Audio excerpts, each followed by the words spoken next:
Good afternoon, everyone, and welcome back to Sermon Preparation Workshop here from St. Martin in the Fields. I'm joined by Sam Wells. Hi, Sam. How are you doing? Yeah, no, I've seen some sun in the last couple of days. I mean, that's a remarkable thing. It is, with a couple of bits of some dangerous amounts of rain. Yes, a lot of rain as well. I mean, we take that for granted. um, we are into Lent, Mm. or at least, tomorrow we're into Lent. Um, what I was thinking about this a little bit before today, and I was wondering,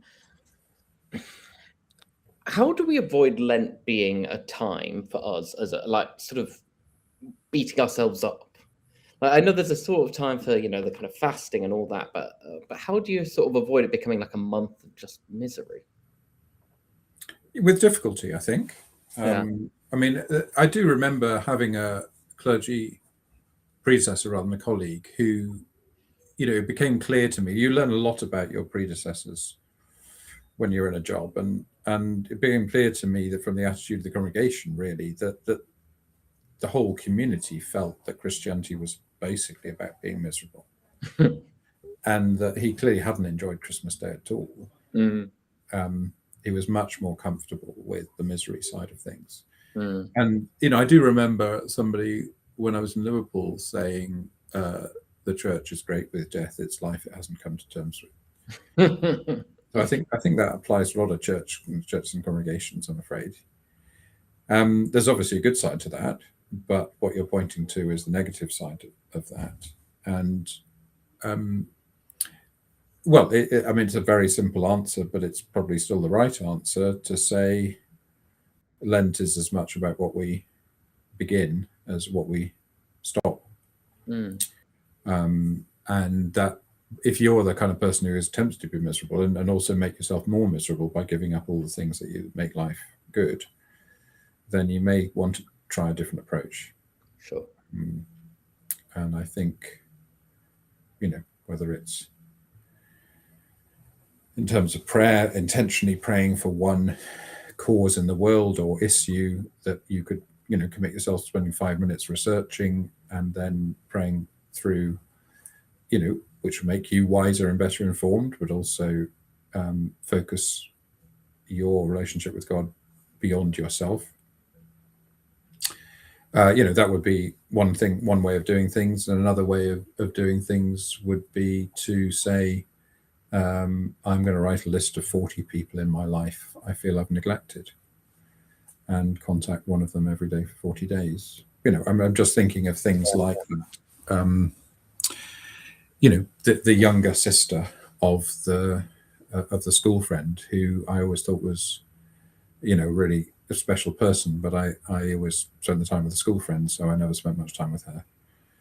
And just to write a word of encouragement, not on a cringy kind of word from the Lord kind of way, but just, I happened to notice on Facebook that you were doing whatever. I thought that was really great, and whatever it might be. Again, it doesn't need to be that kind of what we were talking about last week of the showing your piety. You don't need to say, "Oh, I'm doing this thing for Lent," right? No. Well, quite the opposite. Because if you make them feel they're one of 40, then you've undone all the good that you've done. Yeah. Anyway, so there's a couple of ways of actually sort of, in a sense, infusing energy rather than draining it. Yeah, that's really helpful. Or fusing energy into others rather than draining it from yourself. Is a better way to do it. So, as I said, we did have a look at the readings for Lent 1 last week, whilst we looked at Ash Wednesday and Lent 1. So if you are looking for those, then head back a video and go find that. We are on to Lent 2 today for Sunday, the 1st of March. And we have some readings to look at. I'm sure you have something to say specifically on these, so you always do. But I do have a question about Genesis, because it's the first time I've really asked myself the question, and I think it's appropriate to the passage. Talking about blessing, blessed, bless a lot in the passage, and I was wondering, what do we actually mean when we're saying we're blessed? How do you define that? I define it as experiencing today the joy and the relationship we anticipate experiencing in heaven. So I see it as a kind of oh, I can't remember the word escapes me suddenly. Early a fortress. foretaste. That'll do nicely. Yeah, yeah, an early dose of what we get in abundance. We get a glimpse of. That's how I understand it. Okay. Yeah, that's helpful. That's a nice way of thinking of it. Because I just get worried that sometimes it's like, oh, we're blessed and you're not, kind of preferential. I think I think it can get mixed up with favoritism. Yeah. And kind of luck, but a kind of a luck that is manipulated somehow. Yeah. I don't think those are appropriate. No. Okay. Good. All right. Well, you tell me then, Genesis 12. What do we have to enjoy in this passage for preaching? Well, I mean, this is a serious elephant in the room passage. There have been a few of them over the last 2.5 years since October the 7th, but this is the biggest one of them all. This is the title deed to the Holy Land that people like Ben Gvir and Smotrich still adhere to. Right. So, for a lot of people, whatever deal was done a few months ago has taken the Gaza crisis off the table. I don't think that includes anyone in Gaza. No. So I think this is still a very important subject. The incremental annexation of the West Bank is still a very significant thing. A lot of Christians in the West Bank. So, this is I don't think this is the occasion for your big Gaza sermon in terms of your newspaper editorial on how to disarm Hamas and so on. I just don't think you should be getting into that, really, unless you're a hot Middle East expert, in which case you might do it in another setting. But I do think, I think the John passage is also a big elephant in the room passage too, and I'll explain why if we've got time. But it's got to be. I really don't think you're preaching on the Romans passage. I'm afraid I'm not even going to say much about it here. I think these are two huge passages, and you're going to want to talk about one or other of them because, as I've said several times on this conversation, you don't have to preach on the readings.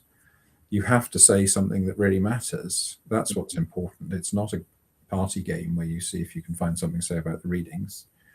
But sometimes the readings, stand out like a sore thumb and you've got to address them. Yeah. And this would be one of those, well, two of those, really. And it becomes a situation where to say nothing is actually saying something quite big, potentially. Yeah. So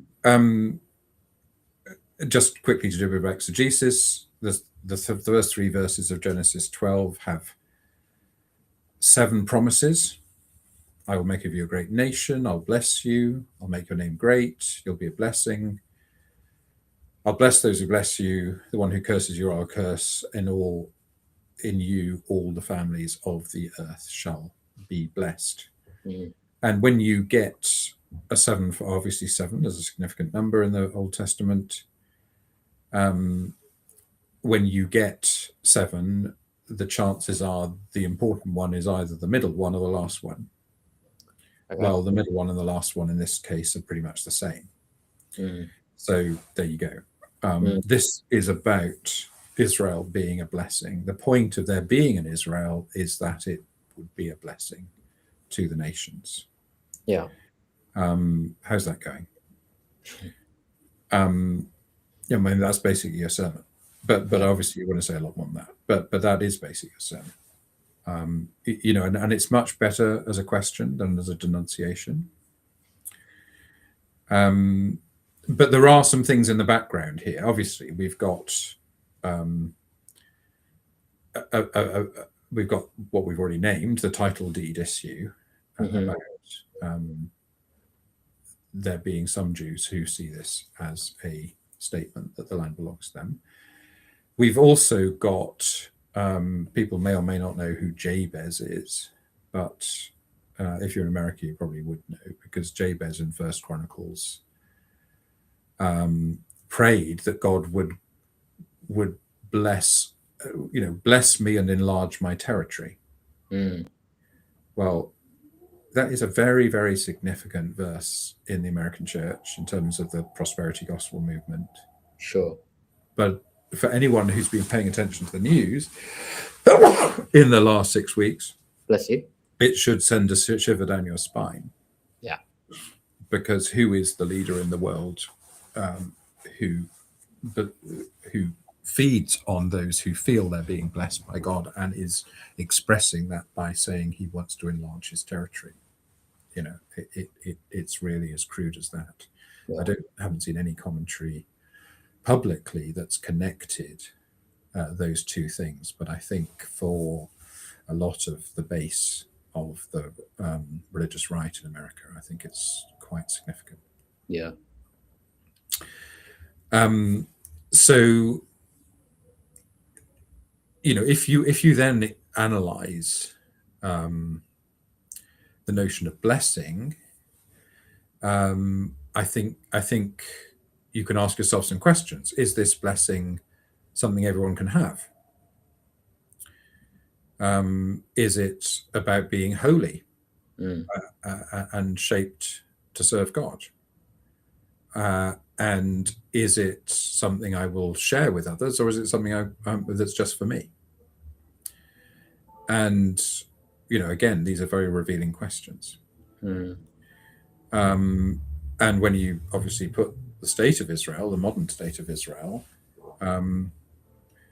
is the state of Israel a place where all can find a blessing? Is it about making a holy people? Is it about looking to share well-being with others, or to keep security for oneself? And then if you look at the prosperity gospel, likewise, are the prayers for my own well-being matched by prayers for others? Do they come hand in hand with a longing to be holy? Is the prosperity something that I'm keeping to myself, or is it being given to me to share with others? Once you ask the question that kind of way, it all falls into place. But I think, rhetorically, for a preacher, my main message today would be seriously consider the power of asking the question rather than feeling the obligation to answer it. And we can ask ourselves the same questions. Is our faith something everyone can have? Is it making us holy? Is it something for getting us individually to heaven, or is it something to be a blessing to our communities? I mean, Sorry, come on. No, I was going to ask, like, practically, because I know I think I've heard you say in the past about preaching being like an argument, forming an argument. Yeah. And I wonder how you effectively do that whilst asking a question rather than making an argument. If you know, you're making the argument, and then the question arises out of how, as I said earlier, how's that going? How's that working out? Yeah. The argument is that the calling of Israel fundamentally is to be a blessing. That's the argument. Right, I see, yeah. So you're making that and then sort of landing it. Then you're doing an evaluation, which doesn't have to be long, as I said at the beginning. How's that working out for you? Yeah. Yeah, I see. That's kind of what you say. I mean, I've nuanced that by sort of finessing the notion of blessing in 3 different ways, but if it's a shorter sermon, you wouldn't need to do that. Yeah. I think before moving on from this passage, I should say I mean, in the Being with End of Life course that was published in September and has run a couple of times at St. Martin's now, and I think we're going to run it again after Easter because it's had such a lot of enthusiastic take-up.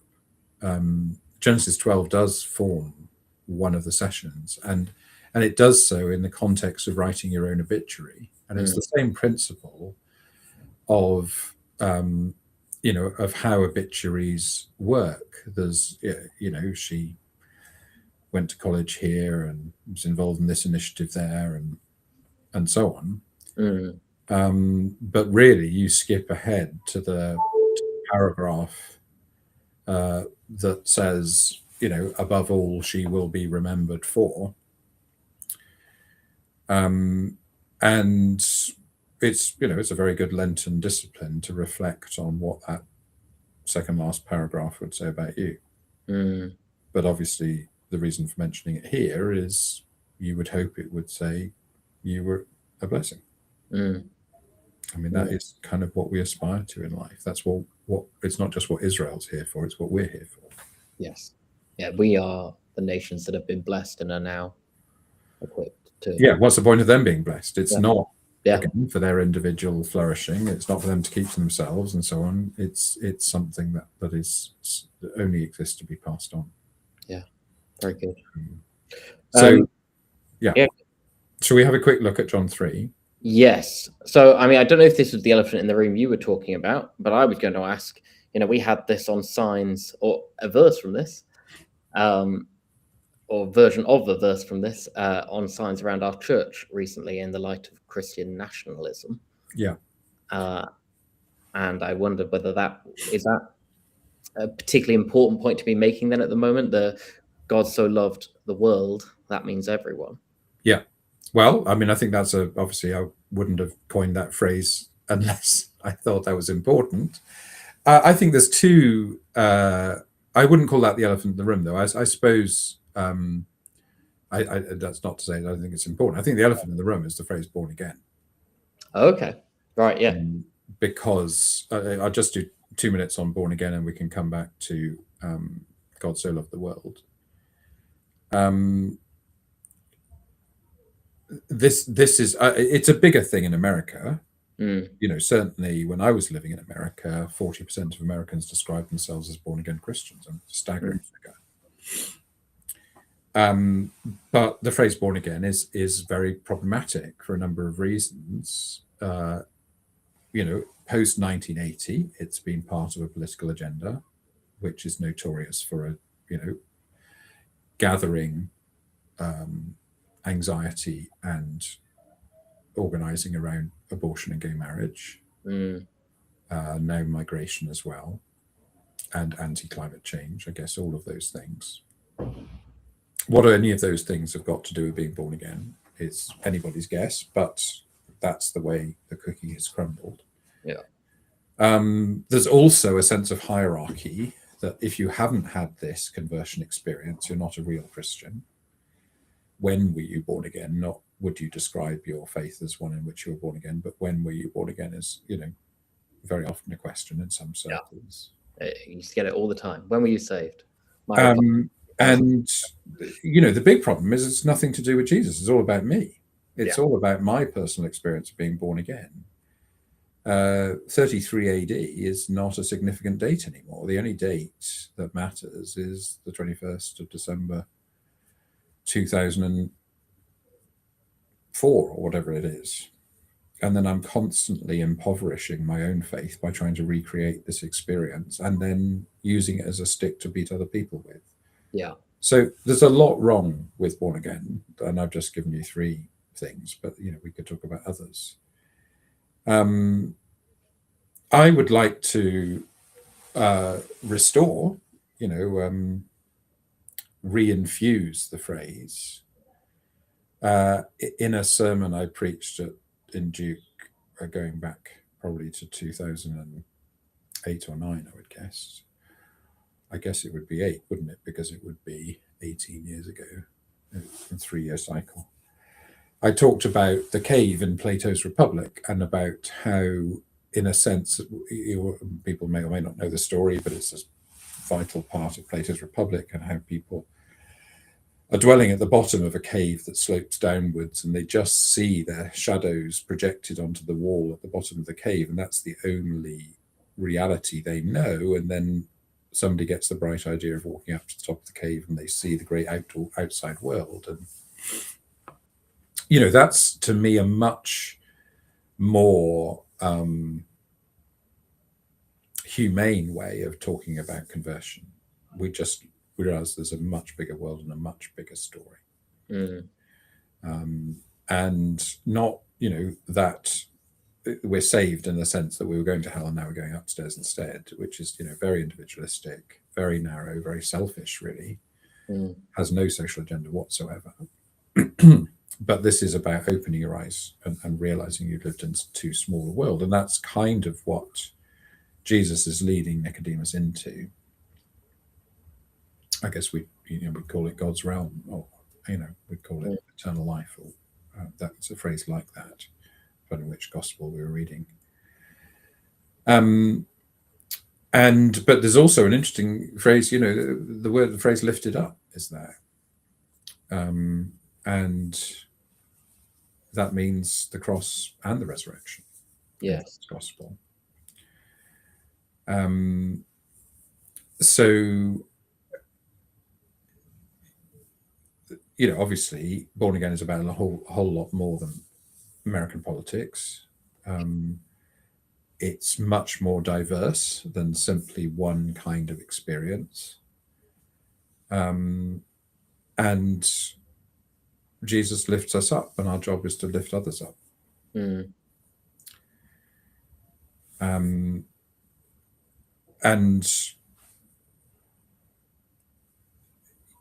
being the born again that really matters is the born again on Easter morning. Right. That's when Jesus is born again. So it's not a weapon to beat other people with. It's a promise. Mm. You will be born again. Mm. So just to move on from that into, that's the job of the preacher, is to take a rather toxic phrase and to redeem it and give it back to the congregation as a blessing. Yes, we can make it something life-giving. So if we then go to God so loved the world, well, I preached during COVID. I preached a sermon. I was going to say but it wasn't it was for Washington National Cathedral on being born again. Being God so loved the world. It was probably around May 2020, I think, when they were beaming in preachers from elsewhere during lockdown. And I had a bit of a go, at this, but from the best of memory, what I was basically saying was, this is not a text to be used to bash other faiths, because the idea that Jesus is spending his time speculating about the eternal destiny of people who haven't of faiths that haven't yet been invented, preposterous. So it is just so ridiculous. It's worth making a joke about. But the key word in this is clearly love. And it is about, in a sense, so being so willing to be tied to the destiny of Jesus that, rather like in Romans 6, we sort of die with him that we may rise with him. It's basically saying, as Ruth says to Naomi, where you go, I will go.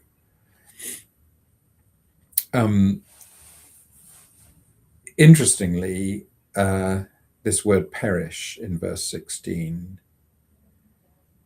well, Nicodemus obviously did perish, and so have all those people who followed him, Christian or not. So, taken at face value, it's a problematic term.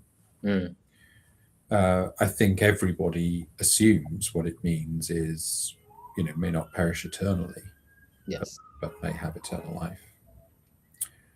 Famously for John's gospel, eternal life isn't a future promise necessarily. It may, it's a present quality of life. Yeah. So working out what that actually means, may not perish in the future, but may have eternal life now. It's not quite clear how that works. So that's why when Krish Kandaya and I put together that event 2 or 3 months ago, we ended up with this phrase because, in a sense, it's a very familiar phrase, but rather like born again, it's 10 and the Genesis 12 in a different way. It's been used as a weapon rather than a blessing. Yes. So I'm not a big fan of preaching on more than one reading, although I will be doing it for Lent 1 in a break from tradition. But if you wanted to make a connection with between John 3 and Genesis 12, you could say that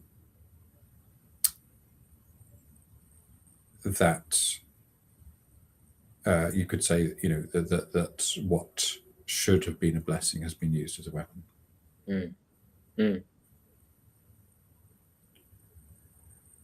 Would be a very powerful link.